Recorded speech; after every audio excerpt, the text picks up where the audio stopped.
This is the Best Friends podcast, dedicated to sharing the people and programs that are ending the killing of cats and dogs in America's animal shelters. You'll hear from animal welfare leaders from across the movement who will share the innovative and collaborative work that are creating life-saving successes in communities of all sizes. It is July 2nd. I'm John Dunn. Thank you for listening to the Best Friends podcast, and happy Independence Day. Now, of course, not the most favorite holiday for us pet owners because of fireworks, but you might have tomorrow off, so I don't know, that's cool. Now, today we thought it might be fun to talk about stories, the art of storytelling, how you can create compelling online content in a time where you have to create good content.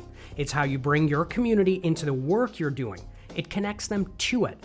But the competition for eyeballs and clicks is more fierce than it's ever been. Seriously, Facebook, 4,000 photos are uploaded to Facebook every second. 4,000. The average user does spend 38 minutes a day on Facebook, which kind of sounds like a lot. Certainly your boss thinks it's a lot, but the amount of content, it's so much that it's more important than ever to create good content. You have to cut through the clutter. And we all have good stories. Every day we encounter pets who are individuals with stories to tell, where they came from, what happened to them while they were in our care, and where they went.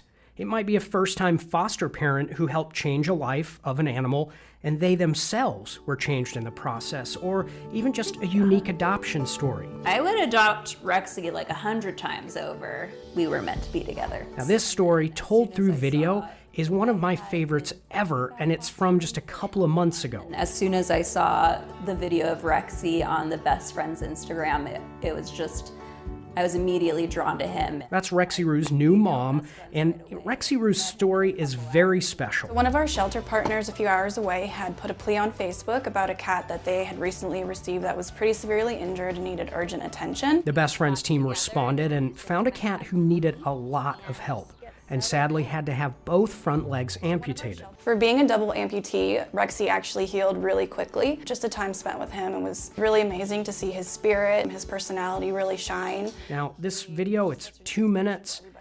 That's it, but it's so powerful, and seeing Rexy Roo's transition, I mean, is someone cutting onions in here? He's so brave, and when he wants something, he just goes for it, which I think is really amazing. We'll have all of the videos and stories, everything we talk about in today's episode up on the podcast website, bestfriends.org/podcast. Trust me, you're going to want to see the Rexy Roo video for yourself. But it's just impossible not to fall in love with him. He had my heart immediately. Getting the attention of your community online doesn't always have to be a linear story like Rexy Roo. Sometimes it's the fun stuff that engages people and can then lead them to the rest. A video of dogs and cats catching treats in slow motion, set to a barking version of the Game of Thrones theme, or as we called it, the Game of Dog Bones. Dinner time. Is that salmon? Don't mind if I do. And videos are just one way we can tell stories, but they're a very fun way. And later in the episode, we'll go through some of the greatest hits in Best Friends video history with someone who asks herself several times a day, could I do that but with kittens? Get it everywhere. What can I say? Okay, so how do we tell better stories? Not just videos of hungry kittens, but the written word, online and off. Elizabeth Doyle. She's the senior writing mentor and style editor at Best Friends. She's worked at Best Friends for a while, and when it comes to telling the stories of animals, she's one of the best around. If you've read an adoption bio of Best Friends that melted your heart, or a story that made you a blubbering mess on your lunch break, there's a decent chance that Elizabeth was involved. The art of storytelling and understanding that one episode of the podcast, we are not going to be able to give everybody the ability to be you. I want to know from Elizabeth Doyle, the art of storytelling.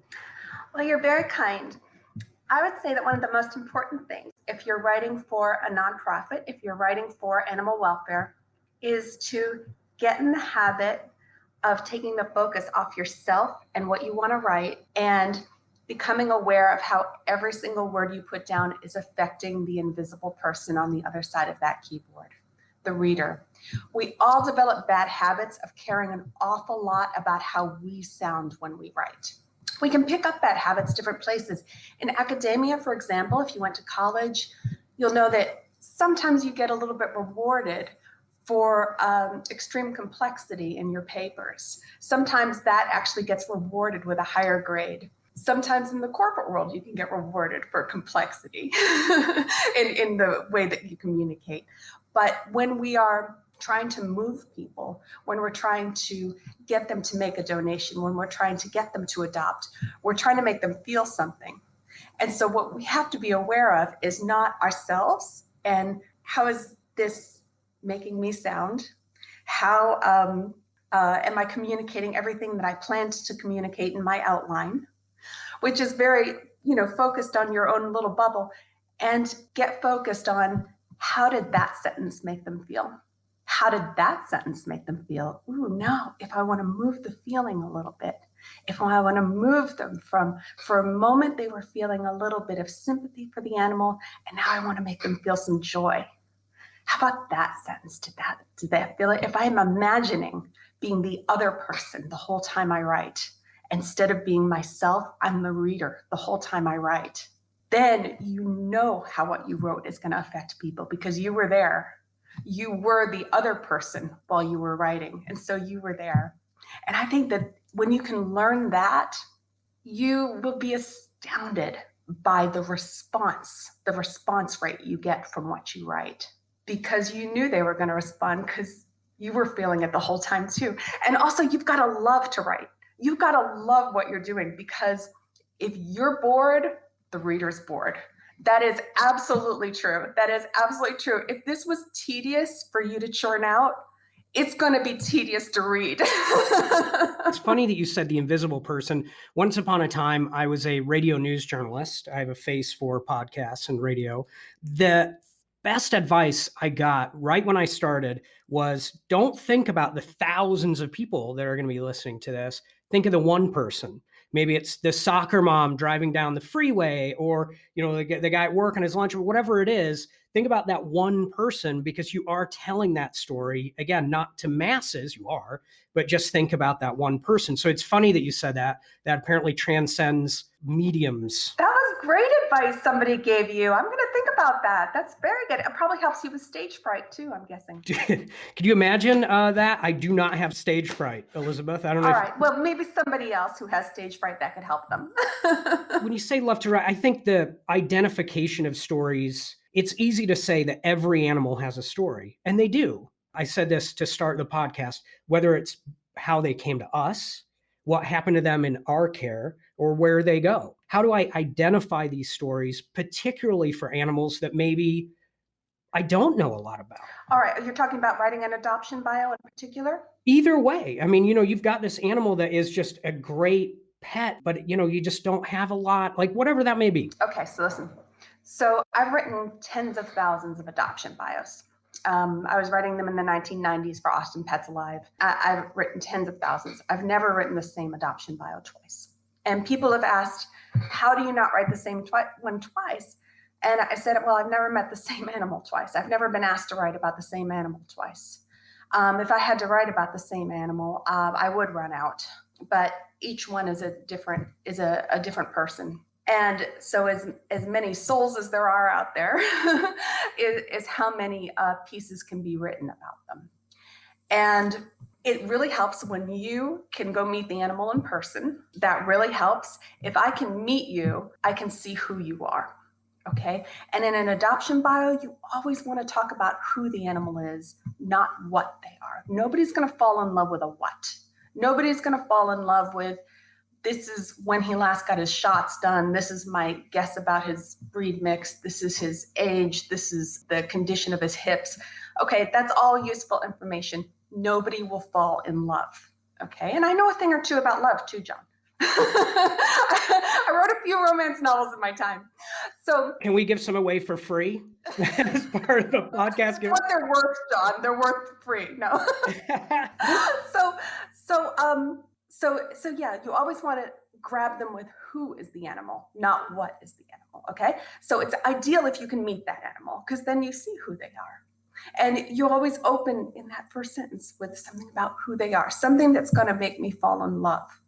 Now, let's say I don't get to meet the animal. let's say I have been asked as a volunteer, can you write a bunch of adoption bios of these animals you've never met before? Here's their photo and here's a bunch of facts.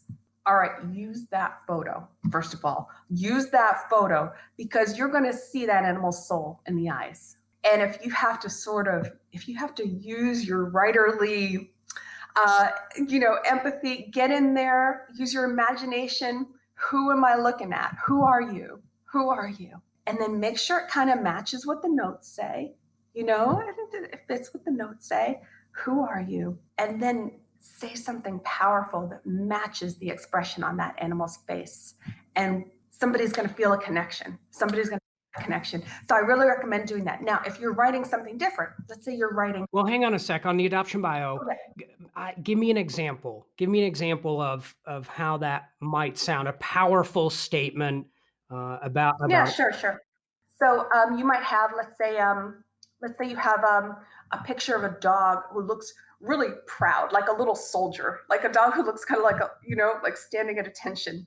And I look and I say, wow, who are you? What's going on? And I might write something like, Sherman will be anything you ask him to be, except homeless. Okay, or something like this, right? Or let's say I see a cat who just has this deep look in his eyes. Like, how sometimes cats, you can tell they really know you. Like you'll wake up and they're looking right at you eye to eye and you're like, you really know me, don't you? Like they can see more than they should be able to see. So if you're seeing that in the cat's eyes and you see he's got a soft look about him, you might say, Tiger loves you already and he hasn't even met you yet. So you see what I'm saying? So you can say something about that animal's soul. I do, yeah. And, I don't think these types of things are intentional, but every now and again, I will see an adoption bio and it will say, it will be it, not he or she. Oh, yeah, don't do that. But you know what I mean? And I don't think that's intentional to not. Nobody's seeing the value less than, but it takes away that warmth. But those are the kind of things I think maybe people don't realize that they're doing that make a big difference. Yeah, there are lots of little things. Do remember that those facts, that age, rank, and serial number, sir, are not inspiring love. They might be important to put in there somewhere, but they're not what's going to make somebody fall in love. So the animals in our care, we may know some of that history, and the history, Elizabeth, might be downright horrific. The balance of good and bad, these stories, we have to tell them. I think this is an area that Best Friends, you very good at, is hitting that balance. The success, that's the greatest part. But to fully tell the story and to explain the sort of scale of success, if you will, is to have to tell how we got here. And I give you an example, Rexy Roo. So I played that video to start the episode. That's a horrific beginning. A cat, both front legs, double amputee. How do I strike the balance with a story like that? Oh, there's nothing wrong with a dramatic story. That just makes the ending happier. That's exciting. If you got an exciting story where you're on the edge, oh no, everything's going wrong, and then it's all going right. That's actually gold, is what that is. So there are two sides to reality in life, but let's say in animal welfare. One is that a lot of bad things are happening to animals.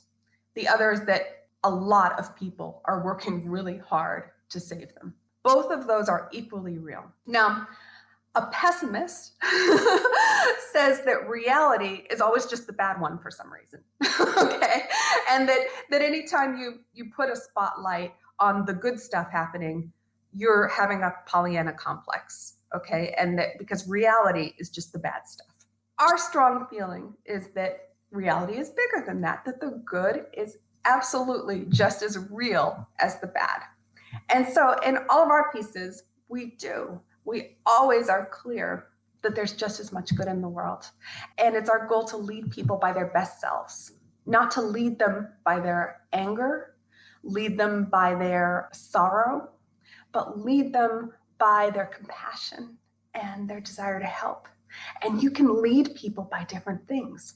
So the important thing to us is that your story is appealing to people's best selves. So yes, we tell the story of, how it didn't go well. I often open with, this is going to turn out okay. I often open with, to look at him now, you'd never know what a rough start he had, because way back then, and then you know that it's going to be okay. You can read this. But the important thing, as you do tell all of the sadness and the drama that happened within the story, is that you make sure that your words, the moral of the story, that the emphasis of the story is causing people to want to be a part of this, because you have appealed to the best part of them, the part of them that loves, the part of them that has compassion, the part of them that loves that the story turned out well at the end and wants more, and that you didn't lead them, which you can do by, aren't you mad?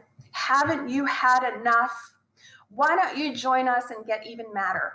You appealed to their best selves, and in doing so, got them to join you with their best selves, and maybe even made the world a better place by increasing people's compassion. Writing, telling the stories, it's so essential to what we do, right? In so many different formats: adoption bios, donation appeals, newsletters, social media, your website. You can't escape it. And you used the word tedious earlier, and I wonder, for people who are listening to this, who not only need to tell stories better, but they need to actually tell them at all because they find it tedious. What do you have to say to them? If you don't like to write, you've got to learn to. You've got to learn to love your keyboard, because as long as it's a chore to write, it's going to be a chore to read. Now, one thing that can be really helpful is get that typing speed up, because typing should be faster than talking. It should be that that's the fastest way to get an idea from my brain to the outside world. And when it is, when you've got your typing so natural and so fast that you can communicate that way much more easily than you can with your mouth, that takes away one of the tedious things to people.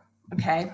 People who are still thinking about where the letters are on the keyboard, it's a whole task in between the task. And I would eliminate that. I would say get that typing speed up. It should be over 100. Get it so that you can just get those thoughts, because you know how thoughts are. They're sparks, right? And you grab one, but 15 others flew away before you grabbed one and said it, right? And you don't even remember what those were, but they were lighting up. They were there.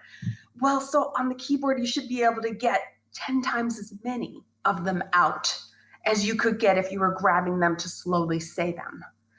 And if you can get to that place in your typing where it's completely natural, then you should love writing as much as you love hearing yourself talk. It should be just as pleasurable as hearing yourself talk, because it's even more efficient. It's even, it gets right out there, but you need to love it. You need to have that sense of fun. And one thing is not to get bogged down in the assignment. Like, let's say you've got something in front of you that looks very much like an assignment. Can you please write a this, that, or the other? Must include these bullet points, okay? And this looks like an assignment, okay? So how is this going to have a spirit to it when you write it? How is this going to be alive? How is this going to move people? If you keep it as an assignment, then it's on your shoulders as you write. You're under your piece, not over your piece.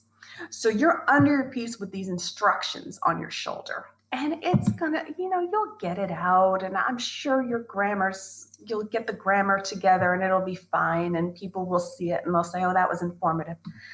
But what you need to do is get on top of your piece. So you are the owner of this piece. You are the owner of the information. This is my piece. And when you get there, you can tell it any way you want. So I train writers at Best Friends. So one of the things I teach them to do is memorize what you need to put in there. I know that sounds tedious, but memorize it, because once you've memorized it, it belongs to you. As long as it's on a Word document or in an email, it belongs to the person who sent it, and you are conveying their information.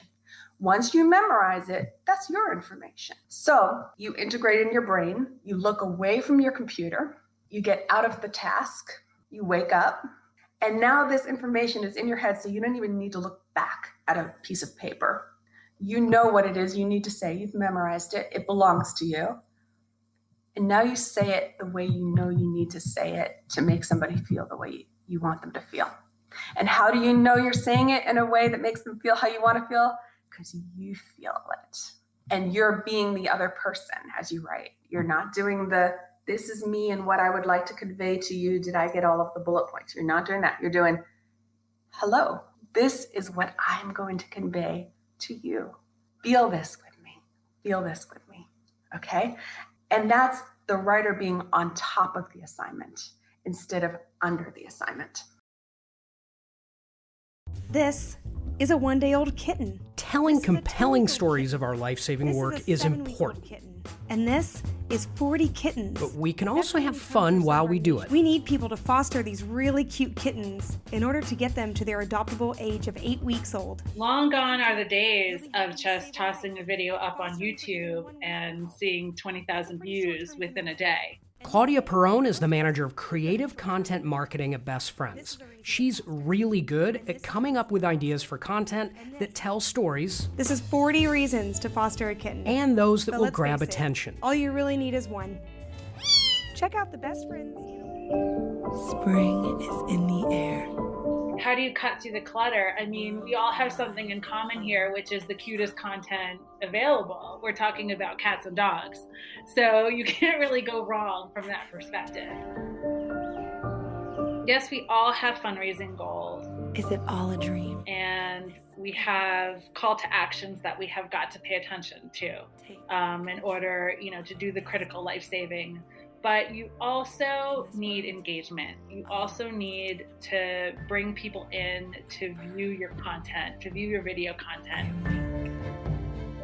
I flirt. And sometimes these cute, silly, wacky, zany videos are what pulls those eyeballs into your website, into your YouTube page, into your social media, and consider that more supporters. Once you bring more people into your fold, then you cultivate them. Pet Ponderings. Enlightened haiku from our furry friends. A video clip that is 20 seconds long I'll sit where I want. could be that story. Your desk toys means squat to me. You want to have fun, engaging content. Hashtag here a while. So don't feel like you have to write a novel when you can just write a short story or a haiku, maybe. Pet Ponderings. Enlightened haiku from our furry friends. Have you known hairballs? If I see something and it's made me laugh or it's made me smile and it has nothing to do with animals whatsoever, my first thought is, how do I do that thing but with kittens? And I think Hungry Kittens is a perfect example. Ooh, dinner time! Is that salmon? That video is a clip that a volunteer took of her foster kittens eating. Well, then lick it up. And we put a voiceover on it so that kittens could literally talk to us. And it's just a hilarious, fun video. What can I say? I love salmon. You don't always have to have fancy video cameras.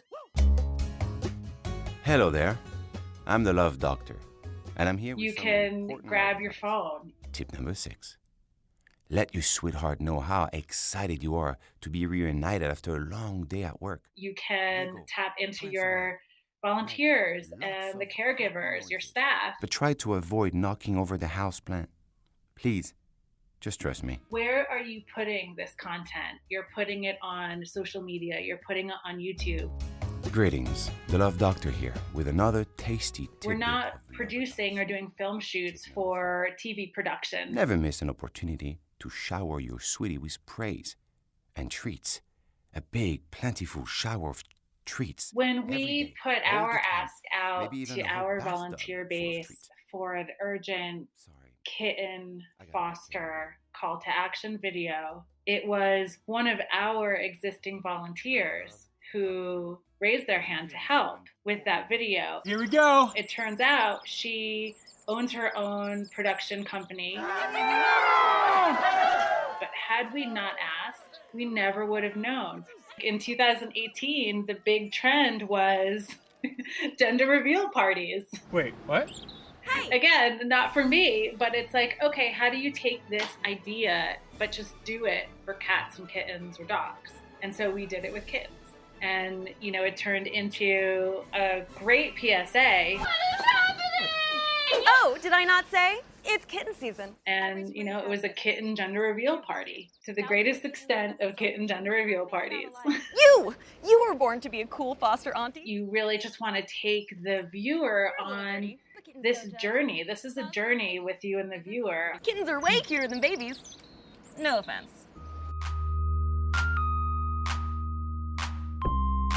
There is a level of just having fun and also some, kind of risk taking, if you want to put it that way.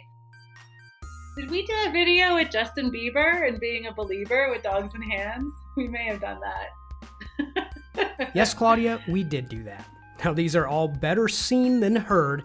You'll find links to all of the videos up on our website, bestfriends.org/podcast. And finally today, storytelling of another kind, in another format, a book. Susan Russell worked as a shelter director in Chicago and Philadelphia, and is also an author. Well, this book, it's actually a series, and it's for alorophiles of all ages. So, and you don't have to be an alorophile, a cat lover. You can be just a regular human being who loves a good story. What Lucy Noland and I wanted to do, that's my co-author, we really wanted to bring an awareness of what the potential is for trap, neuter, and return. And we wanted to bring that to them through these wonderful, colorful characters. I've written a couple books, and this is one of my favorites because I just feel the characters are so rich. Klein, who's on the cover of this book, who's a male calico cat. And as we all know, male calico cats are pretty darn rare. So through the eyes of Klein, we start to understand the value of the trap, neuter, return mindset. I just got to show you my favorite illustration, which is Archemedes when he's mourning his love who's left. She's not dead, but she's not around. Isn't that the most gorgeous picture you've ever seen? Katie Lacey, the artist who did the work in the book, who illustrated the whole book, she's a humane educator and a huge animal welfare advocate here in Philly and has saved numerous lives. I don't believe there is a children's series that actually has as a thematic concern trap, neuter, return, release, however you wish to say it. And so we think this is kind of an interesting way to humanely educate, to provide humane education in a fun and whimsical way. We've tested it on a few kids, got their views, and the fact that our cats have cell phones. I mean, it's very real. We're hoping that the book series does something to enlighten for those who don't know what TNR is, to help them understand it. I think storytelling is really the way to, get people to understand the value of different ideas. And storytelling also enables people to get their heads around things. And if you fall in love with characters, maybe you'll fall in love with the ideas behind the characters. And that's really what we hope will happen. A portion of the proceeds of the net profits of the book will go toward organizations that assist with TNR in communities. That's what I think writing can do, is if it's told in an entertaining way, you can really bring people around to at least listening. But the bottom line is, they are fascinating little beings. And I think the more we educate people about the unique nature of all animals, but in this particular series, it's going to be about cats. I think we make for a more compassionate society, period, right? I mean, that's what we all have to work toward. I'd like to thank the producers of the podcast, Tawny Hammond, Amy Charlton, and Mark Peralta, as we head into July 4th and, quite frankly, what looks to be a potentially rocky road ahead. Please take care of yourselves and each other and be safe. I'm John Dunn, and this is the Best Friends Podcast.